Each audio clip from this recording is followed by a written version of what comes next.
In 2018 dredging, workers below heard clear knocking, as if someone in the pipes begged help. But the abandoned pipe lay buried for over a decade and sealed. No one could be inside, strangers still. Rescuer Lao Jiang swore that night he saw fingers wriggling at the well bottom. This happened in 2018 in a small city in northern China. Looking back now, those who experienced it are still shaken. That summer, the municipal department was scheduled to carry out dredging work on a section of drainage pipeline in the old city district that had been abandoned for many years. This was supposed to be a routine project, but no one expected it to uncover such a horrifying secret. Overcast late June, Lao Jiang and apprentice Xiao Wang reached repair well No. 3, deep in Old Street. Lao Jiang was an experienced old municipal worker who had been in this line of work for nearly 20 years. He skillfully pried open the heavy manhole cover, and a foul stench mixed with rust and decaying matter rushed out. The beam of the flashlight probed downwards, only illuminating the black sludge accumulated not far below. "Can't hear it," Lao Jiang frowned. His voice echoed around. Under a leaden sky, the well mouth gaped bottomless, breathing out damp, icy chill. Xiao Wang drove Lao Jiang back to the tool shed to get backup lighting equipment.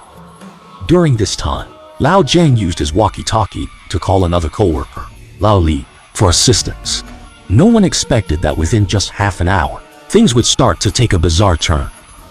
According to Lao Li's later recollection, when he arrived, Lao Jiang had already put on his waterproof gear and fastened his safety rope. Lao Li also went down to level 2 work platform. The air in the narrow space was foul, with only the beams of their headlamps swaying in the darkness. Just then, Lao Jiang froze, cocked his ear, and murmured softly, "Listen, you hear that?" Lao Li held his breath. Knocking echoed from deep in the pipe. The sound was crystal clear, not from water or rocks colliding ever. It was clearly someone knocking on the metal pipe wall with their knuckles. The rhythm slow and regular, with a kind of probing feel to it. Knock after knock, as if calling for help through the thick pipe wall. "Is anyone there?" Lao Jiang yelled, his voice echoing in the confined space. The knocking stopped abruptly. The two looked at each other, a chill running down their spines. This pipe's been abandoned over 10 years. Manholes at both ends are sealed, so no one, not even a stray cat, can get in from outside now. "Must have missed her, right?" Lao Li's voice was dry. "It's probably an echo from somewhere." Lao Jiang's face was ashen, and he didn't answer. Years in the trade, he'd heard every underground sound, but this wasn't normal at all. Not the kind you ignore, ever. After a brief silence, the knocking sound returned, this time more urgent and clear, as if the thing was right at their feet. Desperately trying to get attention, feeling stifled, Lao Jiang suddenly couldn't breathe. His chest turned tight, heavy and warm. Lao Li grew dizzy too.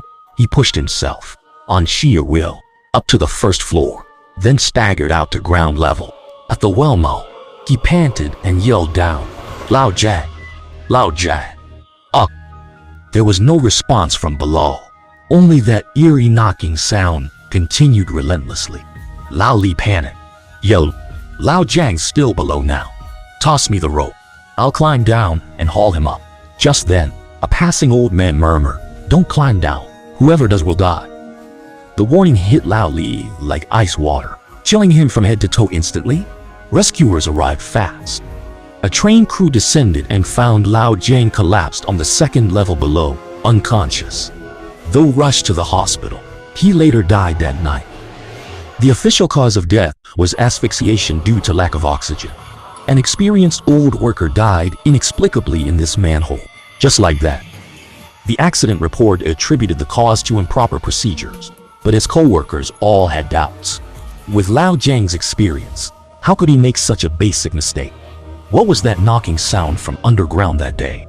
What's even stranger is what happened to Lao Li afterward. Hospitalized, Lao Li ran high fever, babbling nonstop. He haltingly told the coworkers who came to visit him that right before old Jiang collapsed, when he shone his flashlight down for the last time, He thought he saw several pale white fingers sticking out of the black sludge at the bottom of the well, twitching slightly. He once blamed oxygen loss for a hallucination, but now it haunts him as an inescapable nightmare. This news spread quietly among the workers, and no one dared to go down into a well alone again. Someone looked through old archives and discovered that the area was a mass grave before it was redeveloped. Some also said that the old pipeline ran right through a long-abandoned air raid shelter. Another, more terrifying rumor circulated in private. That wasn't knocking at all. It was something in the well counting. When the count is finished, it takes someone away. Since then, the municipal department has issued strict regulations. Well work must be done by 2 or more people, with mandatory ventilation, full-time gas monitoring, and no shortage of protective measures. Deadly no? 3 repair shaft was sealed shut, its cover ringed with concrete, never seeing daylight again. It's just that people who pass by the old street late at night sometimes say that you can still faintly hear a muffled thumping sound coming from deep underground, like knocking, or like it's counting who will be next.